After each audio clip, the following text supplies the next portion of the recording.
right, everybody, we're back. Sarcasm Speaks, Jared and Bob. Jones is here.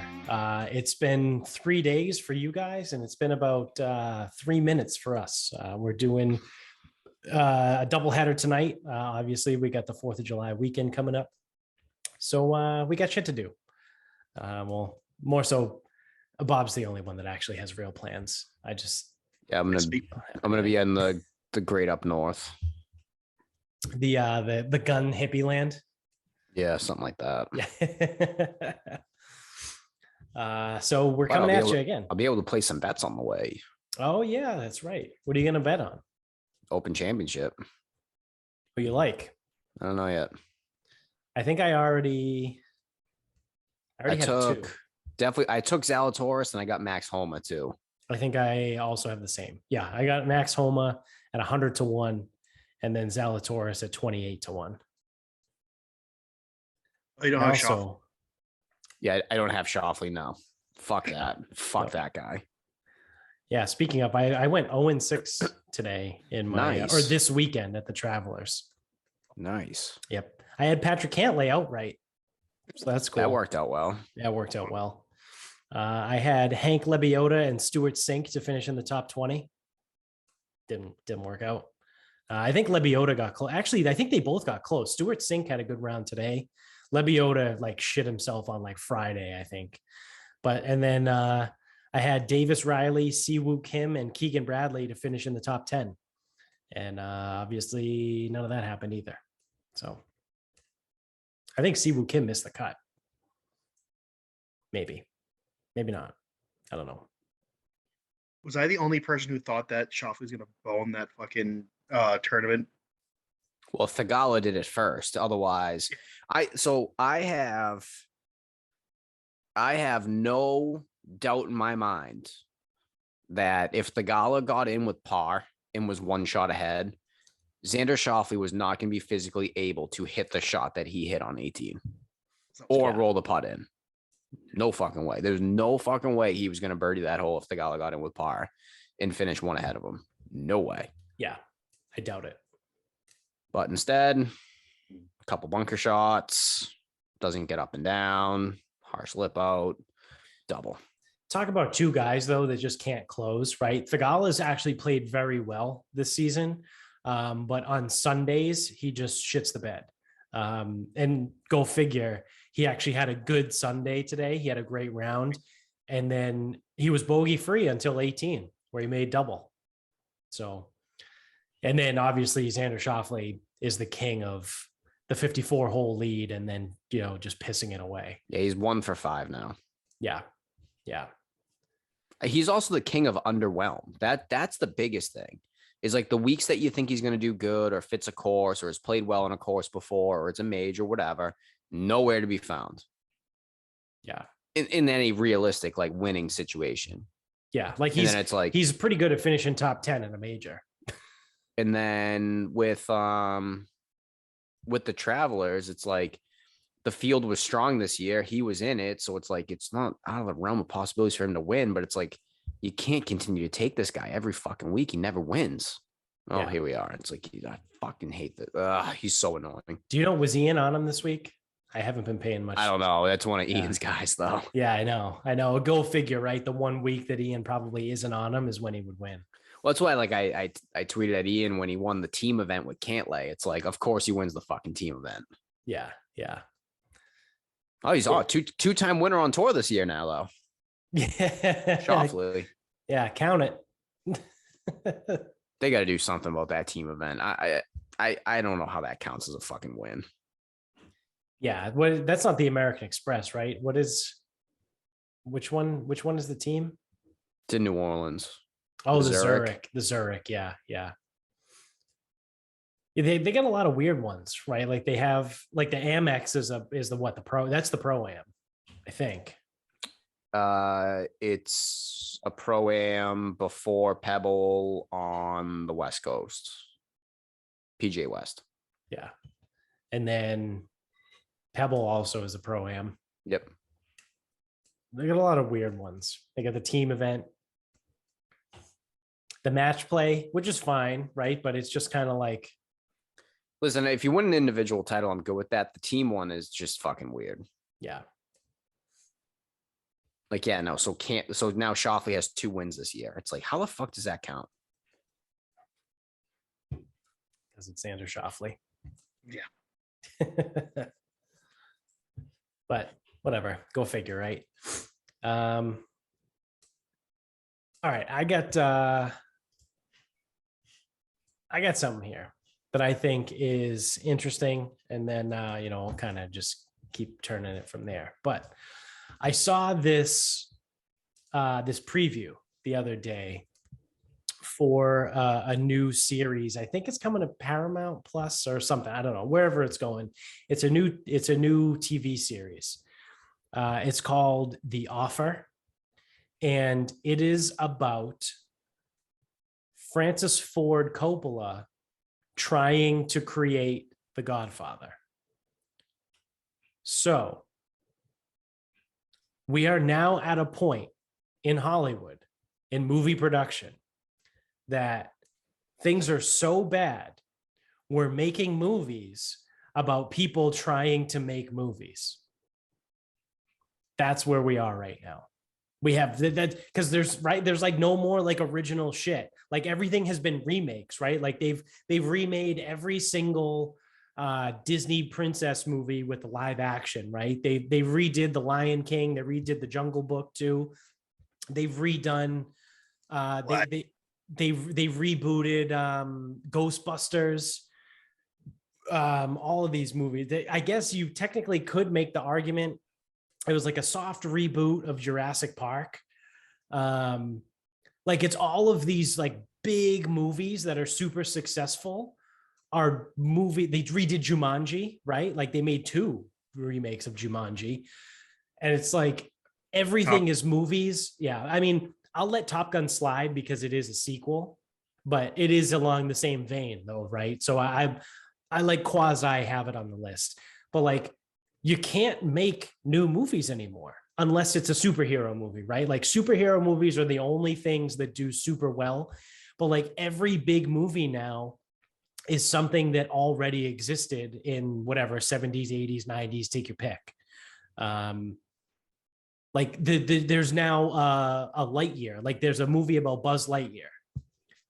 Okay, well that's from Toy Story that came out in 1992, right? Like that's not like, and I know that's another one that's kind of weird because it is kind of supposed to be an original story, but like Buzz Lightyear is not a new character. So this is where we're at. We are so far gone in trying and being able to make successful movies in Hollywood that we're now making a movie about Francis Ford Coppola, or making a TV series, sorry, about Francis Ford Coppola trying to make The Godfather. Like, what are we doing? We no longer have anything to do. All the cool things have been done. I mean, it's just like the same like rock music. Like every cool riff has been done by Zeppelin or Sabbath. Everyone else is ripping it off. Yeah. What else to do? Yeah, like I don't know. I just had another one. There was another.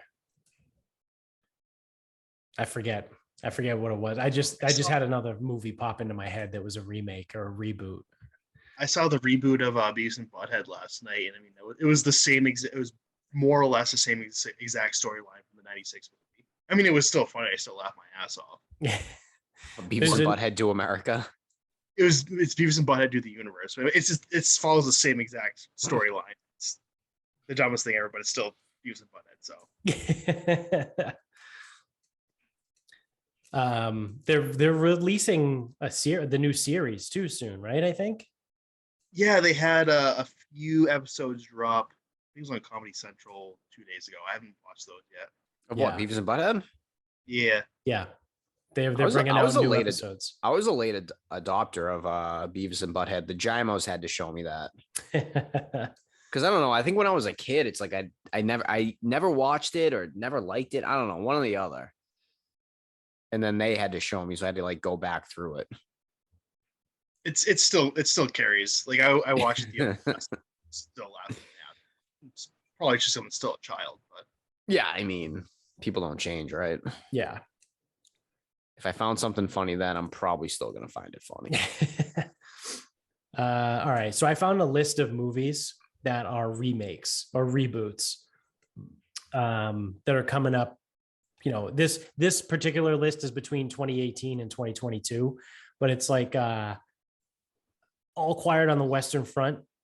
Like, I'm pretty sure that was a huge movie in like the 30s, right? Or maybe the 60s. Was it about the World War I or World War II? Whatever it is, it came out after one of those wars. I think the Western Front was 2. Yeah. So it probably came out in the 60s, right? And I think it was like it was a huge movie. Like, I know that it exists, right? All Quiet on the Western Front. Like, I know it's a movie. I know it's a book.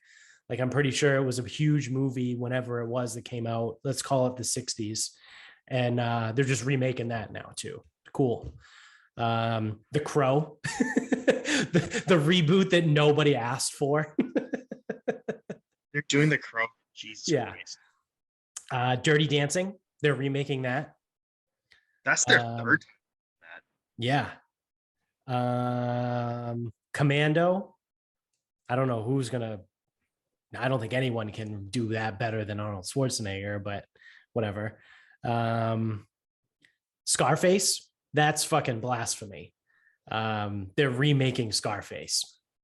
Fuck off, dude. Like, that's why. That's just. Did we talk about this? We might have. Did we? I don't know. They're rebooting Van Helsing. Also, you can't do that. Was Van Helsing good? Yes. So okay. I've talked about this before, and maybe I'm just like I'm a weird fanboy about this, but I think Van Helsing is one of the most underrated movies as far as like action thriller goes. Like, I think it's phenomenal with Hugh Jackman and is it Kate Beckinsale that's in it? No, it's what's her name? Corinne something. I don't know, but let me see. I'm going to see if I can find it really quick. Van Helsing's a character from Dracula, right? Yeah. Oh, yeah, it was Kate Beckinsale. I was right. Trust your gut. Hugh Jackman and Kate Beckinsale. Wow, that came out in 2004. That's nuts. I'm trying to remember from the Dracula musical to find out who Van Helsing was. Was he a hunter? Did he hunt vampires? Yeah, he was. He's a character apparently in Dracula and Frankenstein. Oh, because on the Wikipedia page, it says based on Dracula by Bram Stoker and Frankenstein by Mary Shelley. So maybe he was both. In the Dracula musical, Dracula did swear that he would slay him before laughing maniacally. Yeah. So they're redoing that one. They're redoing Mortal Kombat. Oh, actually, that came out last year. That already came out. Yeah. So they rebooted that one. Not good.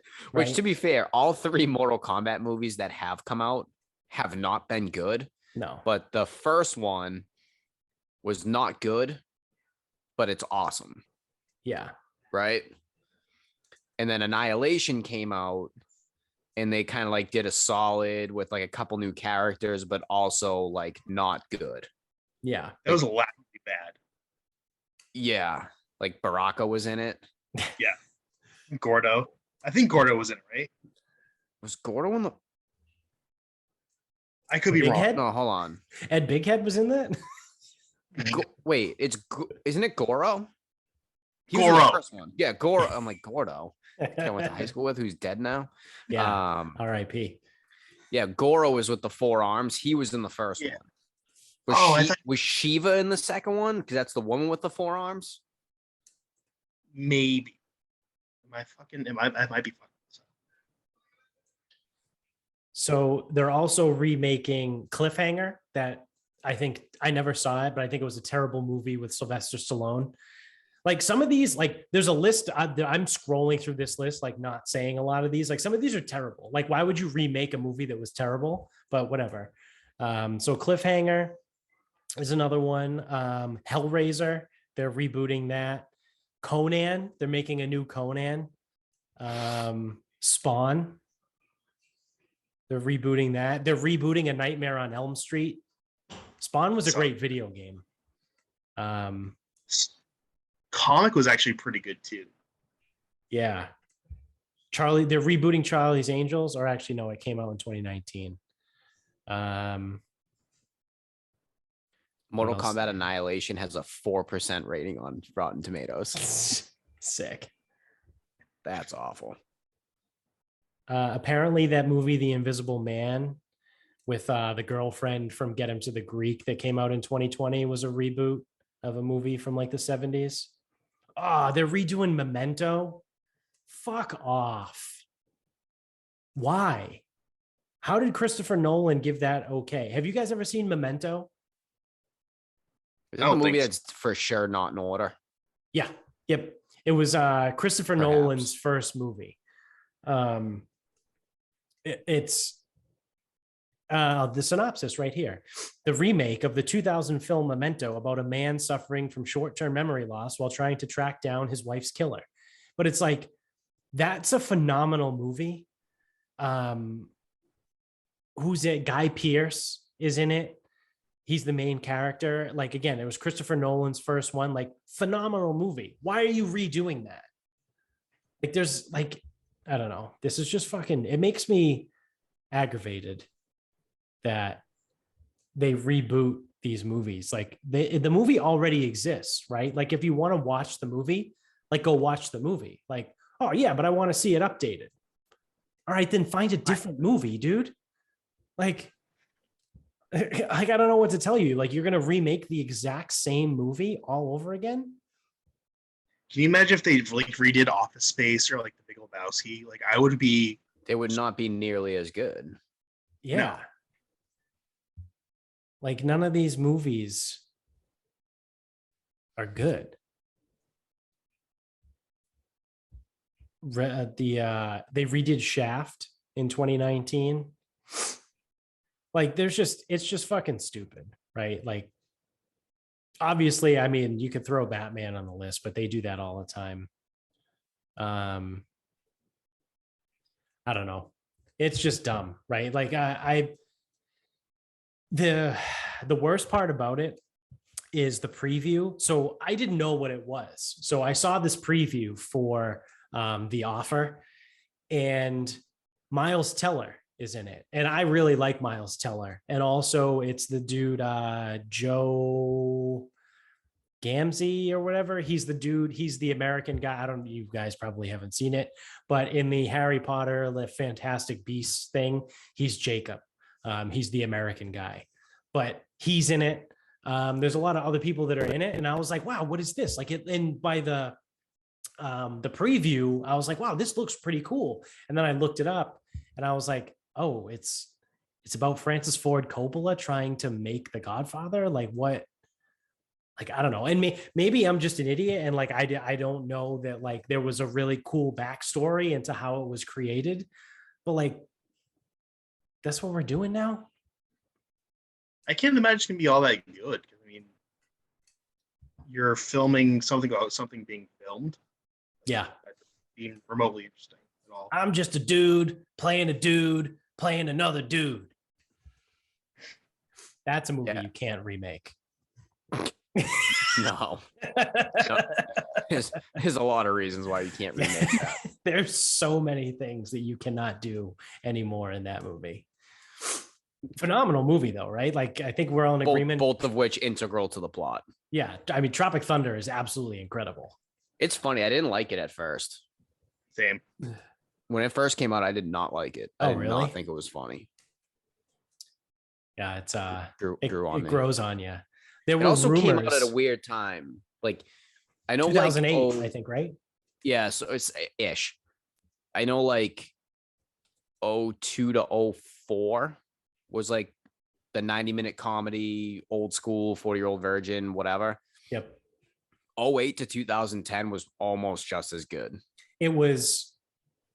There has been no better time in comedy movie history than, I think, from 08 to 12, right? Or you could even shorten it probably to 08 to 10.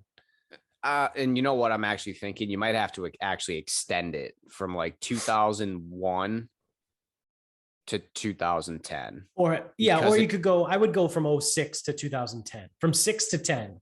I think But it's you're the missing out on greatest. quite a bit. Yeah, but you're including most of it, right? I'm just thinking the whole decade was pretty solid. Oh yeah, as a decade, I mean, it's Like Super Troopers was 2001. Gee, was it that long ago? Yeah. wow. Shit. I'm just going through like Judd Apatow's shit right now. Like, Well, I'm Knocked Up like, yeah. So it's like 4-year-old version was 04. Old school was probably 03. Super Bad was 07. Knocked Up was 06. Anchorman was 04. I don't know what was in 05. Zombieland was 09. That was a good movie. Tropic Thunder was 08. 08 was also Forgetting Sarah Marshall. Yep. 09 was also The Hangover. Oh, fuck. Oh, we had Step Brothers and Pineapple Express. Yep. Yeah, You the say Green was Knocked Up. Knocked Up was 07. Oh, that was 07. I thought it was 06. Yeah. School of Rock was 2003. yeah. Wow. Elf So the was only- 2003. The only gap I'm seeing is 05, 06. Wedding Crashers was 2005. Okay. That's bridging it. Zoolander was 01. But then there's even Team like, America World Police, that was 2004. like I even like when was Joe Dirt? Joe Dirt was definitely 2000s. Yeah. Borat was 06. Ah, fuck Borat. Yeah. That's a movie I never fucking liked. Jay and Never. Silent Bob, 2001. Joe Dirt was Holding- 01. Harold and Kumar was 04. Yeah. Bruce Almighty was 03. Never mind. Like we haven't even named role models. That was probably 08, 09. Right. Zach and Miri Make a Porno, probably 09, 10, something like that. Get Him to the Greek was probably 10. Yep. Yeah, I'm scrolling through them right now. Euro Trip was 04. Yep. Scary Movie was 2000. Well, I mean, Scary Movie 2 was probably 02. Yeah. I Love You Man was 09. That's a great fucking movie. I fucking love that movie. Meet the Parents was 2000. Holy shit. Yeah, I mean, dude, the whole decade was pretty strong. Again, I haven't heard anything 06. So it's like we're not gonna break up the Yeah. decade because of 1 year. Yeah. And 05 was week ahead Wedding Crashers, but didn't have Yeah. another. Yeah. Or at least didn't have another that we've pulled up yet. Yeah. I don't think it gets better than the 2000s for comedies. No, because late 90s was like American Pie and Adam Sandler, and that's it. Yeah, it was literally just the Happy Madison movies. Yeah. 2006 movies were kind of trash. There's another right now. I mean, they can't all be bangers. When was not another teen movie? I like that. The New Guy. Like, The New Guy was great. That might have been 03. what, The New Guy? Yeah. At the latest, I would say. 02. Yeah. Yeah. Shout out to Ross Patterson. Yeah, he was the bad guy. Yeah. He was the bully. Accepted was 06. Yeah. Because he's in that too. Yeah. He was the king of teen movies. I'm just seeing something right now. Grandma's Boy was 2006. I don't think that's. I think it is. Is it? Grandma's Boy. Let's fucking go. Yep. Accepted was 06. When was Freddie Got Fingered? 2001. Toss that in there. 2001. Freddie Got Fingered. Where's your LeBaron, Freddie? I don't see two LeBarons. Clerks 2006 too. That's an underrated movie. That's a really good movie. Yeah. There were so many great comedies in that one decade. Clerks 2 was You Never Go Ass to Mouth, right? Right. Yeah. Dodgeball, right? Wasn't that in the Yep. 2000s? That was probably 04. Yeah, 2004. God And damn. all these movies are on Bridgewater movie channels. Right now. Yes. Yeah. And if they weren't, I had them. I own probably 80% of the movies that we've named. Yeah, you just can't make like they just don't do well. But like that's weird though, right? Like why? Like I wonder why like they don't do well. Well, haven't we hashed this out like international markets? Yeah, no, that does make sense. Yeah, I forgot about that. It's the international market is huge and comedy doesn't translate well. Like legitimately doesn't translate well, right? Like you can't just take a joke in English and then just like translate it to Mandarin and like give it to Chinese people, right? Like that's not how that works. Like they're not going to find the same jokes funny.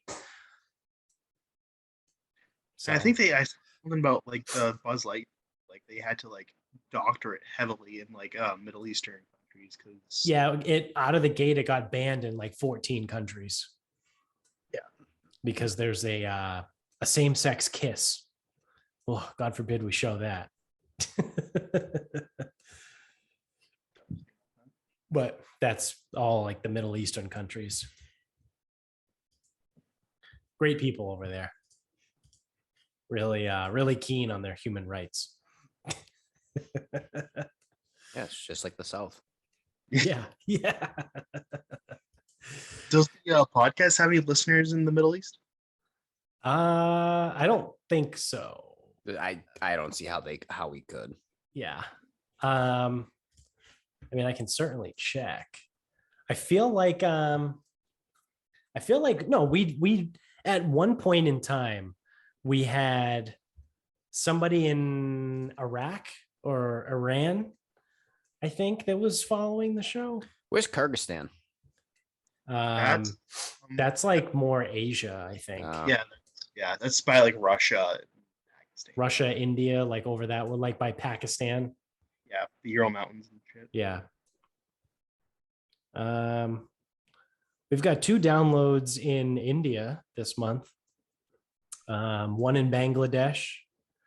Yeah, no Middle Eastern countries this month though. I think the closest we get is Algeria. I think they're Muslim there. I know it's in Africa, but I think Algeria is a Muslim country. Muslim and French. Yeah. Yeah, big surprise. We're not a huge hit in the Middle East. Got 3 downloads in New Zealand. And we've got our guy in Canada still going strong in Ontario. If you're the listener in Ontario and you want to come on the show, you reach out. Like you've been following us for a long time, friend. You have more than earned your right to come on the show. And you want to shit on us for being dumb Americans? That's fine. We'll make fun of you for being a dumb Canadian. He's probably too nice. Yeah. Don't take it personally. We don't want to lose our one listener in Canada, but yeah, you're more than welcome. Reach out to us at Sarcasm Speaks Pod on Instagram. So, but yeah, that's all I got on that. You guys got anything else? You got any shit going on? Do you guys see that Sweeney's contract officially got? Oh yeah, I did. Did you also see that Dave Quinn has been hanging around? Yeah. Yep. Had a meeting with Sweeney today. Now, truthfully, I know next to nothing about Dave Quinn other than he was the coach of the Rangers. And then prior to that, he was Charlie McAvoy's coach at BU. That's all I know. But he just retired from the pundits on Twitter do not like this. The Bruins Twitter does not like Dave Quinn as a potential next head coach. Yeah, I guess why. Well, I guess what Ty Anderson doesn't like Dave Quinn because he wants something like fresh, something new, something that's not a fucking known. Like, dude, this guy's already been a coach and he didn't like what he saw. Like kind of like how Bruce Cassidy was when he first got hired because he came from the AHL Bruins. I mean, I didn't say he was right. Yeah, no. I'm just saying, like, I'm not going against it. I'm saying, like, in the same vein, I'm agreeing with you. I like in the same vein as a Bruce Cassidy was, who came from AHL. who was kind of like an unproven guy. Well, And like at the time, I don't know if you guys remember, they kind of justified the Cassidy hiring that like they wanted to bring up the young guys, and he's really good with young guys because he coached in the AHL for like 6 years. and then he didn't. Yeah, and then they didn't give him any young guys. They just kept signing old veterans. So it was like, you told us you wanted this guy to help bring along the young guys, and then you trade Dougie Hamilton, you trade all these other young guys. I can't think of probably JFK and like all these other guys that everyone was like, oh yeah, they're going to be great. Bakanainen, you traded him. Like you had all these young guys, and then you were like, yeah, Bruce Cassidy, he's great with the young guys, and then you gave him old veterans. Yeah, he was also a horrible coach with the Capitals. So I thought that was the relevance to Dave Quinn. Okay. Because you could easily have said that about Cassidy. But I guess Cassidy went to the AHL, so that's the only difference. I don't know if Dave Quinn's been coaching, and I don't think he's been head coaching. He was also the team. He was the head coach of Team USA for the Olympic team. Cool. Like, which doesn't really mean anything to does me. nothing for me. Yeah. Yeah. So, Yeah, I mean, I don't it know. hasn't been announced, but rumors are that it's going to be him. Like he's been. Well, there's meeting three with guys. Sweeney. There's three. I think it's down to three. I don't know who they are. But again, everything that I've seen from the Boston Bruins from 2012 to 2022 really just comes down to talented players not showing up when they needed to. So I don't know how the fuck I'm supposed to at home know what the fuck coach is going to somehow get these guys to score goals when they fucking need to score goals. I don't know how that happens. Yeah. I don't know why it didn't happen when they needed it. I don't know how to make it happen.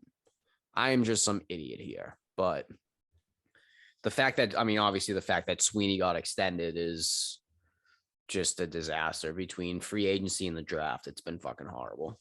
Yeah. But hey, Bergeron's back. Is he? Yeah, 1 year incentive lead deal. I think it's like up to his old contract, so it's like incentive lead in like 6, 7. Okay. Well, that's good. At least we have a first line center now. Still need to figure out that second line center position, like we have been for the last year. But no, Krejci's gonna come back. It's gonna be fun. Last year or last 10 years? I mean, debatable, right? Like I think David Krejci. Yeah, it's true. It's more of a third line center guy that they've never had. I think David Krejci was good. Yeah, but they all hated him because of his contract. Whatever. Yeah. No one ever liked the second line center because he was expensive. Right. So, And you gave him dog shit on his wing. So yeah, you gave him nothing to work with. You complained about him not being good, but you gave him fucking the ghost of Jerome McGinley.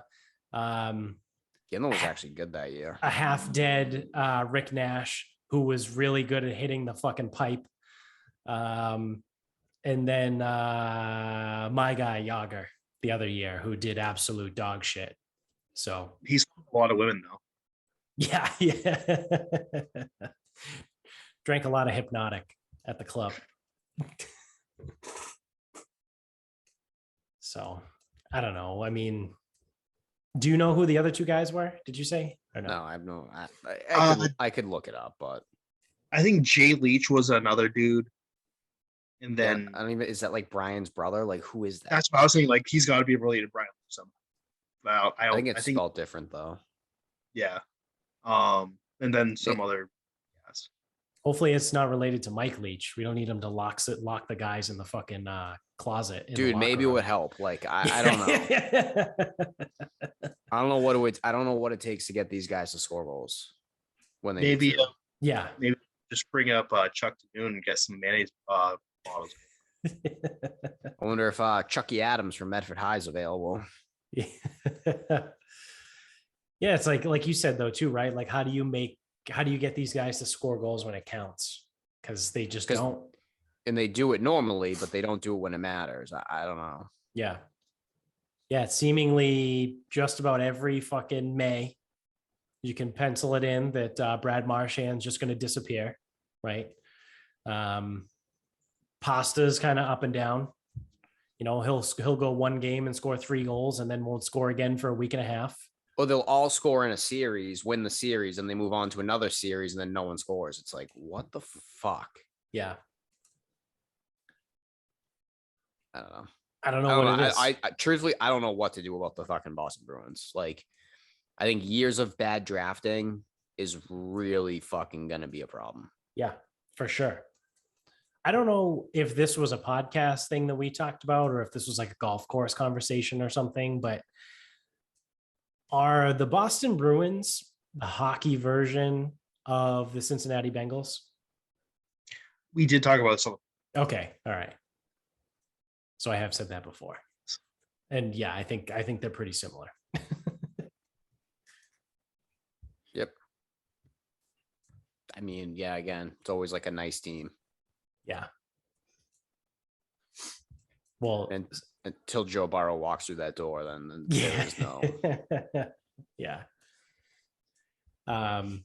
So speaking of hockey, Jones, do you follow 3-Year Letterman?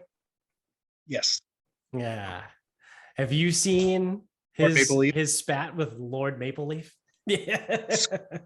It's So if you guys are out there listening or watching, if you're on YouTube, don't forget to, give us a thumbs up on YouTube and subscribe. But there's a guy on Twitter whose name is 3-Year Letterman. And he is the absolute fucking best. He's just a classic Twitter troll, but he's hilarious. And do you guys remember like the specifics around how everything got started? No. I think it was, there was a guy. Oh, okay. Hold on. There was the guy who was on a 3-year plane. letter. I got his thing up right now. Yeah. So without the details, an irate Canadian professor, Lord Maple Leaf, tried to challenge me. It did not end well for him. Please join me on this journey down memory lane. Trust me, this is well worth your time. So that's the thread.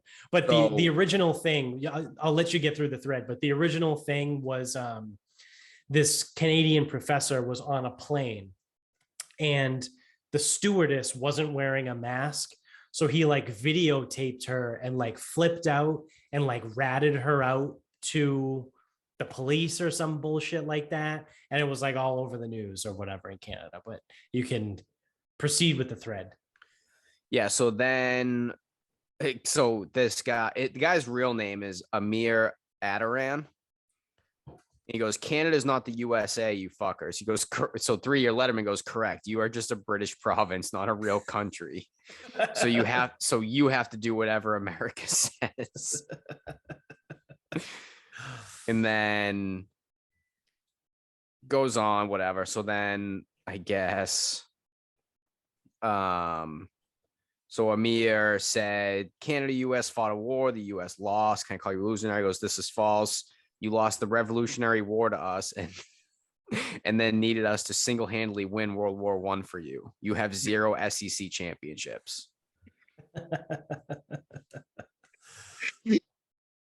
And then So for those of you that don't know, also 3-Year Letterman, the character is from Georgia, big Georgia Bulldogs fan, obviously SEC country, loves SEC, all about the SEC championships and the deep state conspiracy against the Georgia Bulldogs football team. yes, in every Georgia game, he goes to jail. Yeah. So then what? Okay, so then the guy puts up a picture of the White House on fire. So he goes, Lord Maple Leaf, I've made more money panning for gold in Dahlonega than your country's annual GDP. Oh, Dahlonega. It's Dahlonega. It's in Georgia. Whatever. Yeah. Calls him a low class guy, blah, blah, blah. Tells him about the Taurus with the 24 disc changer in the trunk. And then he was blocked.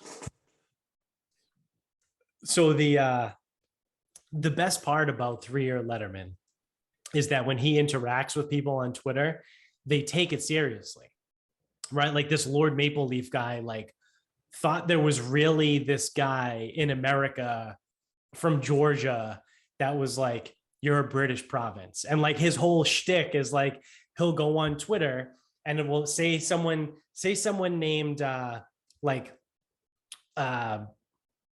fucking Bill tweets something, like it's like Bill something tweets this whole big long thing. He'll be like, listen, Brett, that's not what it is. Like he takes the first letter of whatever the person's name is, and then just like picks out a different name and just goes after them, says complete nonsense, says things like, I bet you don't struggle opening doors. I do, because I have championship rings on every single finger. So opening doors is a struggle for me. His other thing is the finance waterbed. He goes, I have a waterbed in my apartment that I purchased outright. I bet you probably would have to finance it. Like he just goes after people, and people think he's serious. Like people think it's like a legit person, and it's fucking incredible. And the best part about 3-Year Letterman in particular, right? Because there's a lot of Twitter trolls and there's a lot of people out there that are fun follows.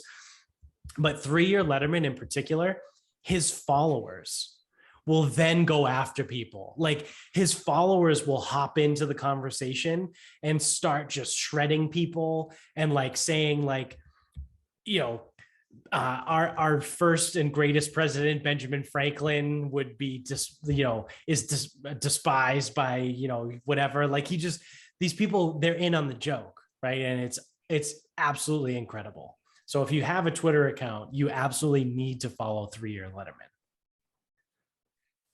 Oh, I just lost, I lost it. Oh, here it is. So he got blocked by Lincoln Riley. Yeah.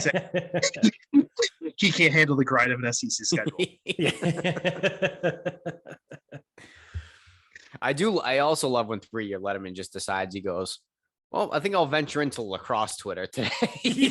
Yeah.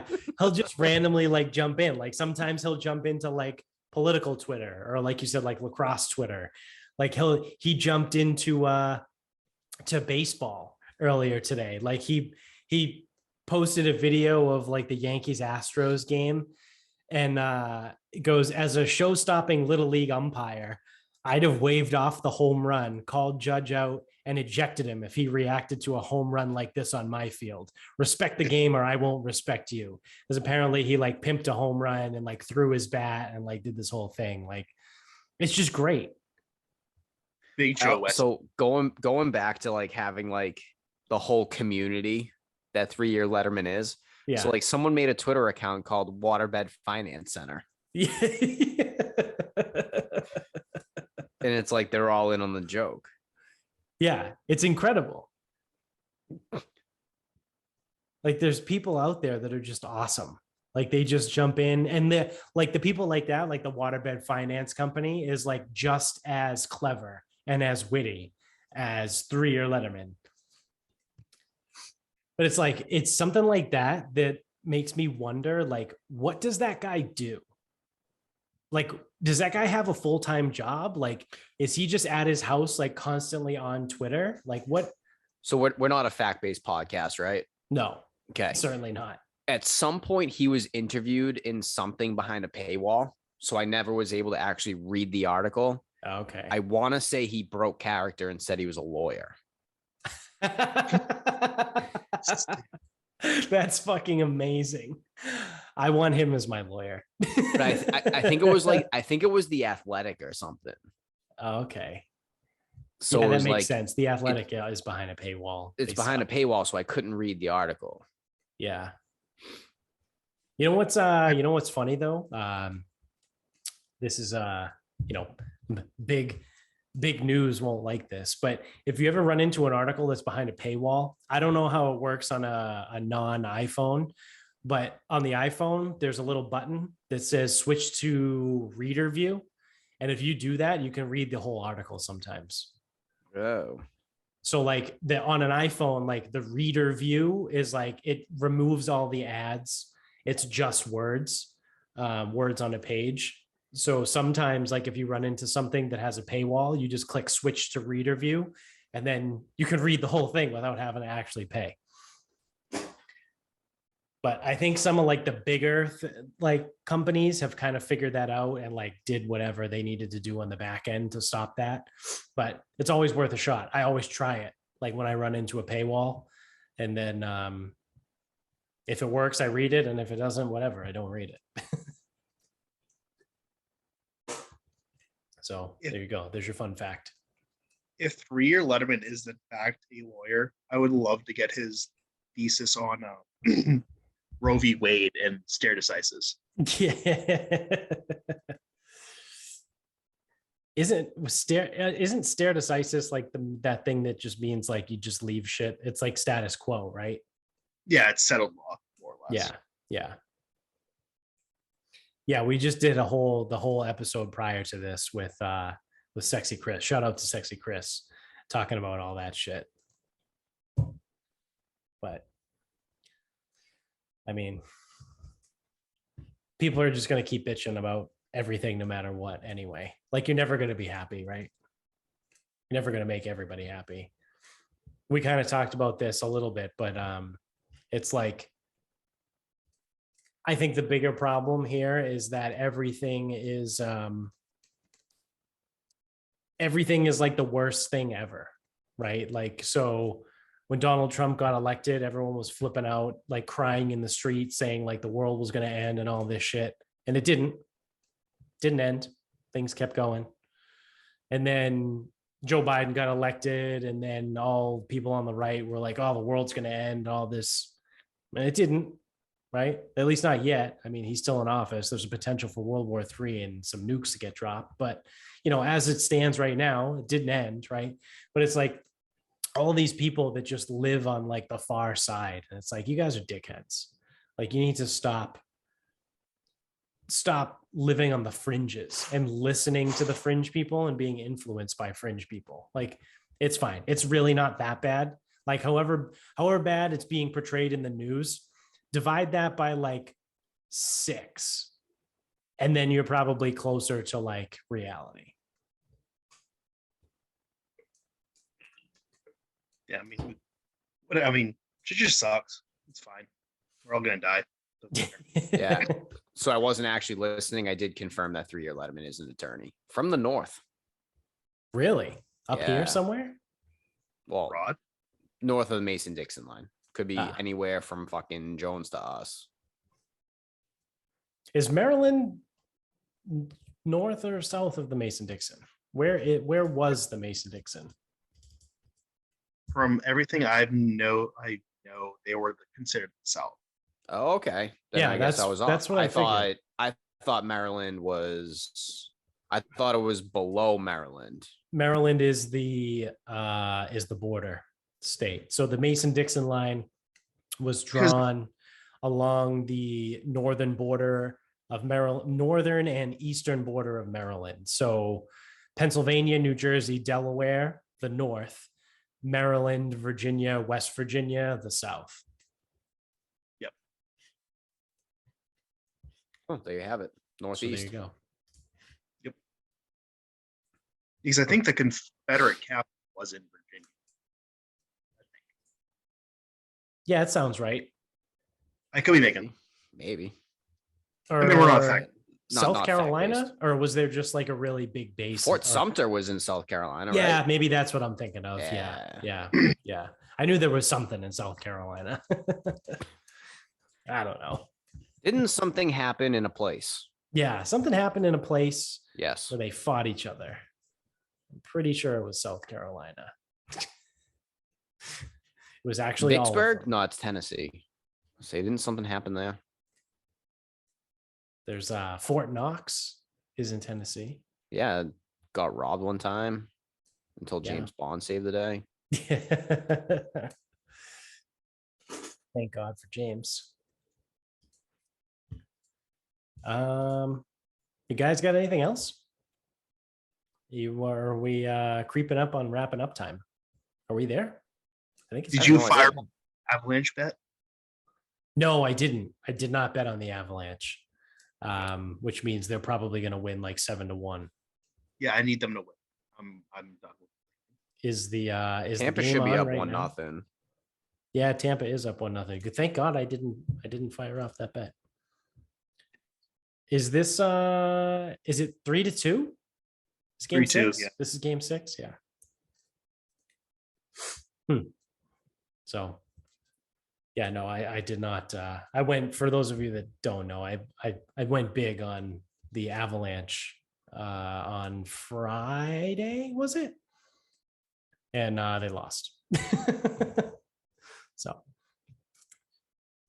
but if that's all we got, we can start wrapping this thing up. You guys have final thoughts? Yeah. So obviously I bitched a little bit about Xander Schauffele at the start. I would like to bring somebody else up in a very, very similar fashion. And that person is Lexi Thompson. Now, Lexi Thompson has been on the LPGA tour since she was like fucking 14, because she was fucking nails, and she's probably been playing in US Open since she was fucking 12. So I don't, again, not fact based. I don't know how long she's actually been doing any of these things. So the thing with Lexi Thompson is she has one major to her name. She was in a rules situation that was a really fucking bad scene one year. So the deal there was that she got penalized for something that happened on Saturday, but they didn't tell her until like the 12th hole on Sunday. Oh, Jesus. And she was kind of like leading. how John Rahm got DQ'd for testing positive for COVID while he was already on the course. It's probably a lot closer to like when Dustin Johnson was told when he was leading the final round of the US Open in 2016 that there might be a penalty against him, but they don't know. Except this time they did know, and she got penalized. Now it's like, again, I don't, golf scoring, I don't know. Like, the golf people are starting to really fucking piss me off, especially with everything that's happening now. And like, these people are fucking morons. These people really are fucking idiots. But who the like, the round finished. It's been done. The next round started, and they're going to give her a penalty for what happened in round 3. So she's like literally fucking bawling her eyes out there. Yeah. And then had to go to a playoff and lost. So that one, I feel like she got fucked on that one. So outside of that, she is gotta be one of the biggest chokers that we have in professional sports. And it all comes down to her putting. No one will miss a fucking 2-footer like her with the yip. She makes Will Zalatoris' putting stroke look like fucking Brad Faxon's. Like the yippiest, most awkward, awful fucking putting stroke, whatever. Yeah. Blew the US Women's Open last year, and she fucking blew it again this year. She had, I don't even know how many feet. She was tied for the lead, blew it way by the hole, and then hit this 5-footer that never had a fucking chance of going in. Not even fucking close. Push the fuck out of it. Bad. Bad, bad, bad, bad. And it always fucking happens. Every single fucking time it happens. So she's incredibly frustrating because she should win. She's an American woman. She should be far and away the best American woman, and she should have like way more fucking wins under her belt. So for like, people wonder why like women's golf isn't that popular. It's shit like this. Like, you could have Lexi Thompson beating the fuck out of people because she fucking mashes the ball. She fucking crushes the ball. She should be beating people into submission. If she's not, it would be fucking Nelly Korda and then Danielle Kang's. Like, there are some good American women. But no, what happens every single fucking time is that they don't fucking pull it off, and then they lose to some fucking South Korean. And it's like, I'm not even saying that to be racist. They're all fucking South Korean. It's insane. So it's like, who won this week? Another South Korean. Like, anyway. So they got put. So Lexi Thompson was in the final group with the woman who won, in Ji Chun, and there was a third person because they were doing threesomes, whatever. They got put on the clock at some point, and reports now she is going to be getting fined for slow play. Jesus. So not only losing the major, choking it away on 17,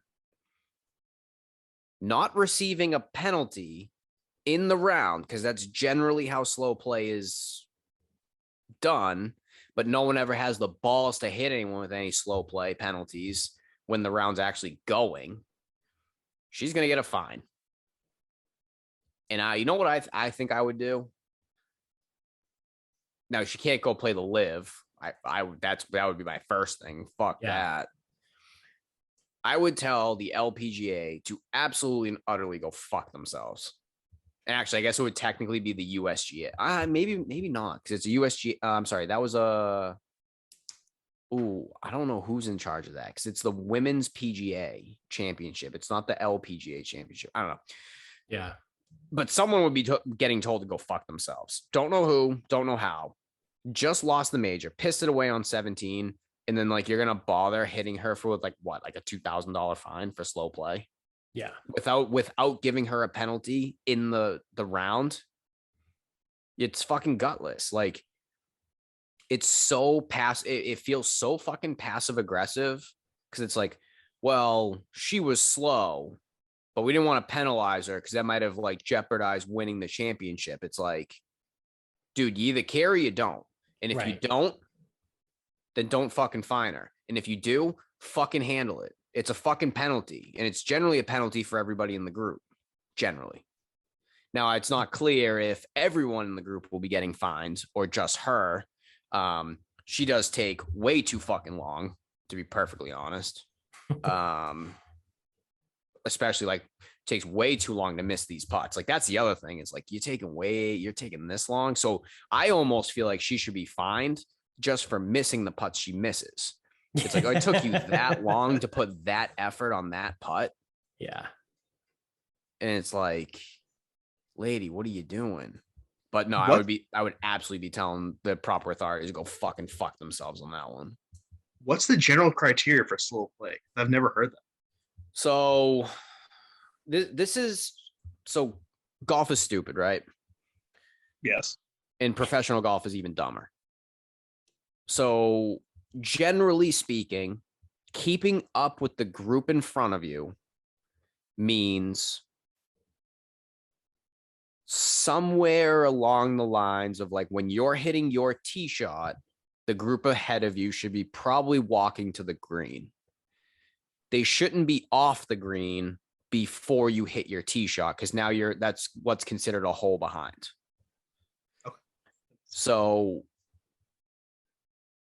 but there's no like rule. So when I play an event, it's very easy because I can get a slow play penalty but it's my whole group. Like, it's not individuals, whatever.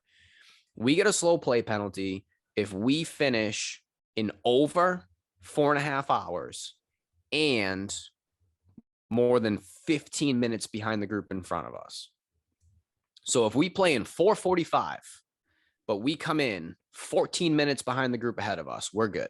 It's got to be both, because it implies that not only did you play slow, it wasn't because of other people on the golf course. Right. Now, I can tell you, if I get up to a tee box and I don't see that group ahead of me, I'm thinking we're in trouble. Now, I've only had a slow play penalty once, because again, the other group could finish they could finish 45 minutes before me, but if I'm done in 4:29, we're good. But I guess on the PGA Tour and LPGA, it's not so defined. Like, there's no time, or there's no, like, it took them almost 3 hours to play 9 holes though. Like, that's way too fucking long. That's way too fucking You're taking long. way too long. So it's a 6-hour round. It slow play is defined as what's happening ahead of you. And it's like, I would even say, like, you would be put on the clock if a group ahead of you gets a full hole for like 3 consecutive holes, 2 consecutive holes. Cause sometimes you get out of there quick, whatever, you can catch up. I don't know how I would like really do it, but, it's like, hey, by the way, you're leaving the green fucking 20 minutes after the other group left the green. I don't know. Like, I don't know how I would police that. But generally, it's where other people on the golf course. Like, if there's 2 holes in between groups or 3 holes, it's like, that's just way too far. Gotcha. So sucks to be Lexi Thompson. Thompson. That's fucking horseshit. fucking fine. I would fucking not pay that. Yeah. Or I would pay it in fucking rolls of pennies. Just drop a fucking bag on the counter. Yep, or a box. You count it. Yeah, there you go. Jones, you got a final thought? Yes, I do. I'm trying to pull up the actual text I sent you, Jared, the other day because I already. So Fournier came down a few weekends ago, and like we were texting back and forth, and we did mock trips, and it was great. But we got into a little disagreement, and he was saying that Italian food is the most overrated cuisine out there. And I laughed in his stupid fucking face because that is a terrible take. So I'm just wondering what do you consider like your most overrated or underrated cuisine? Because I think Indian food is vastly So did you say over or under? overrated. It's not that good. Over. I haven't had much Indian. I would actually go Mexican. I think Mexican food is vastly overrated. I think the bar for Mexican food only gets so high and the floor only gets so low. Outside of Taco Bell, like Yeah. But I've never gotten Mexican food and gone like, oh wow, that was like a really, really good meal. I was like, okay, that was probably as expected. Yeah. Every single time. There is no taco, no burrito, although the best burrito I had was in Austin. But like no taco, burrito, quesadilla, nothing. There is nothing in Mexican cuisine that someone could convince me that like I gotta have that again. Yeah. To this day, still no. Like haven't found anything. Yeah. Yeah, that's tough, right? Like my immediate thought for overrated was like Mediterranean or like more, I guess, specifically like Greek, like Mediterranean Greek. But then like the more I thought about it, like, is there really any hype around Mediterranean Greek to begin with anyway? Because like Greek cuisine in and of itself, like it's not that fucking good, right? Like it's cool, man. You have Kalamata olives and feta cheese, like, and everything you eat has fucking hummus. I got it, man. Or lamb. Your entire diet Lamb and yogurt is based off of olives, cheese, and chickpeas. Like, and then you eat lamb. Like I got it, dude. Like you just have lamb a bunch of different ways. Like you have the gyro or the gyro, however the fuck you're supposed to say Gyros are pretty good, dude. Yeah, but it's like, those are pretty good.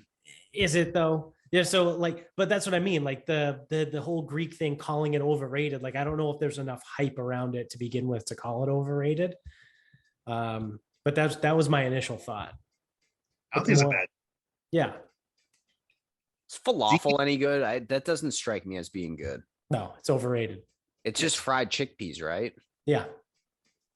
Or like chickpea meal made into like a ball or something. Yeah, and you can like put stuff in it. Where it's like that's one of those things where like it's not the falafel that's good. It's like the cheese and spinach that's in it that's good. You know what I mean? Like it's not the substance of itself. It's there's ground beef in the falafel. Like that's what's good. Like it's not the fucking, chickpea meal. You know what I do like that's Greek? Baklava. That is quite good. Can't say I've ever had it. It's like a dessert. It's I know it's the dessert thing, but it's like dates and puff pastry effectively. Okay. Figs, actually. Figs are pretty good. Figs? That's a big Greek thing. Mediterranean. Well, they could be dates, right? But they also have like the spanakopita, right? I don't think that's very good. Yeah. I'll tell you right now, like a Greek like pizza place, incredibly overrated. Oh yeah. Yeah. It's the worst version of pizza place. Yeah. Hey man, where'd all the sauce go? Yeah. Or it's like, why is the dough so thick and fucking chewy? And like, why is everything covered in oil? Yeah. Yeah. Not a big Greek pizza guy. It's fine. Like I'll eat it. I'm never going to turn down pizza, but Greek pizza is certainly the worst version of pizza. I thought that was like only like a Central Mass thing. All the Greeks have like all their pizza. Now No, we had a wait. place. We had a place in Medford, and Yeah, we had a bunch of places and still like, yeah, Greek pizza. I don't see a point to why I would ever have to eat it again. yeah. Which actually, speaking of that place in Medford, I just found out it closed. So I was thinking of Roses. Remember Roses in Medford Square next to Colleen's? Oh, there's It's a pizza place over there? yeah. It was a sub shop, but sub pizza, whatever. Oh. It was called. You know what? I think so. There was like yeah. It was Greek. Like it was fine, Yeah. right? It's Greek, but they closed and now it's called For Pizza, like FOR Pizza. Because Portnoy just did a pizza review at that location of all things. Was that a thing that you guys? Yeah. That was it's Yeah. Yeah. That used to be Roses in Medford Square, which was Well- this like little Greek spot. Because wasn't Coach's Greek pizza too? Yeah, I think it was more along the lines of Greek style. Because Jimmy's in West Medford was Greek. That's what I used Yeah. to get. Yeah. Yeah. So there was a few of them. But I don't think well, I know they were Greek. Like the people that ran it were Greek. But I don't think they weren't like selling themselves as Greek cuisine, right? It was No. We're onto a different topic because no. I mean, Greek like cuisine is no. I mean, like they weren't like the big Greek fucking style, the big everything. lamb thing on the yeah, like they fucking- didn't have like the lamb thing. Like they didn't have that. No. I moved on to Greek pizza because I felt like I should trash that for a minute. Yeah. You're I actually well- didn't hate Coaches though. I thought Like, dude, again, I never hated Jimmy's in West Medford, right. but if it was, hey, you get to pick between Jimmy's and Amici's, it's like I'm gonna get Amici's every time. hands down. Yeah. And back in the day, it was like, hey, you're in Medford, you can get pizza from fucking anywhere. It was probably gonna come down to, if we're talking both the quality of the pizza, proximity, and etc. It was, for me, it was probably going to come down to Avellino's, Bocelli's, or Amici's. Yeah. I was a big DePietro's guy. DePietro's was Ooh, fucking I used to get the wings from bomb. DePietro's. But then they Was like that when Malden or was that Medford? Malden. There's a Highland Yeah. Ave in Malden. But then they became under new ownership, like when they sold the bakery and the bakery became a laundromat or something. And then it got weird. But like when we were kids, yeah, it's really fucking weird. Turn a bakery into a laundromat next to a pizza shop. Like imagine like doing your laundry, just smelling. Yeah, imagine pizza. that smell. Yeah. I like the wings from DePietro's. I used to go get those all the time. DePietro's was like a low key, like really good fucking spot. But they were good for pizza. I'm trying to think of where else we got pizza when I was a kid. You also you lived in a fucking weird part of the fucking city, though. Yeah. I think we like when we first started hanging out, Scratch. I think you brought me to Avellino. That was pretty fucking good. Yeah, I guess it's trash now, but Avellino's was good. Pizza. Bocelli's. We used to get pizza. Also That was in Malden too, Also in right? Malden, yeah. Yeah, Bocelli's was always good. If I'm remembering correctly, I could be fucking not. Yeah, people shit their pants about Bocelli's. They're like, I think Bocelli's in and of itself as a restaurant is overrated. Like it's good, right? It's fine, it's good, but it's not like you talk to someone in Medford about Bocelli's, like, oh, Bocelli, it's fucking incredible. Hey, it's fine. It's good. It's good, right? Like it's better than fine. It's good, but it's not like, oh my God, it's amazing. Like people like from Medford are like, oh, Bocelli. What do you mean? You never been to Bocelli's? Oh, dude, it's the fucking best place ever. It's not the best. I mean, I think I've only had pizza from there, and I've never sat down and ate there. Yeah, I have. It's good, but it's not like that's overrated. It doesn't live up to the hype of fucking people from Medford. Would you say it's well? It's well. Yeah. All right. So for my final thought, I have, and it's unfortunate, shout out to Sexy Chris, who was just on the last episode, but he's not here with us on this one. He would like this though, or he will like this, I would imagine, when he listens to this eventually. Ghislaine Maxwell. is about to be sentenced. Her sentencing is coming up soon. Tuesday. So by the time this comes out, it will have been 2 days ago, because this is Thursday's episode. But we're doing this on Sunday. So federal prosecutors are recommending that Ghislaine Maxwell receive a sentence between 30 and 55 years for sex trafficking.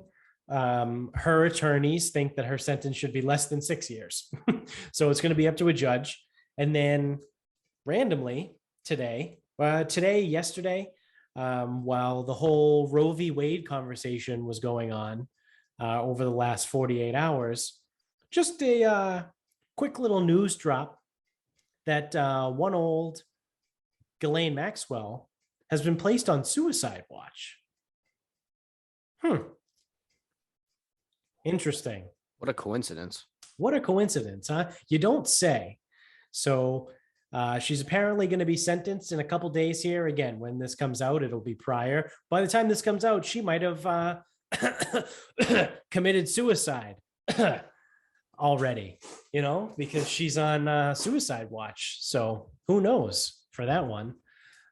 Be something to pay attention to. But you want to talk about, we did talk about this in the last episode about pieces of shit in Congress that had the opportunity to codify any sort of law pertaining to abortion rights and things like that. The same pieces of shit in Congress are the names that are in her little black book and Epstein's little black book that were sealed in the court. No one has access to them. So they're all pieces of shit. No one wants to let those names get out because those names are important people. They're big names. They're huge, big names, the biggest names of all.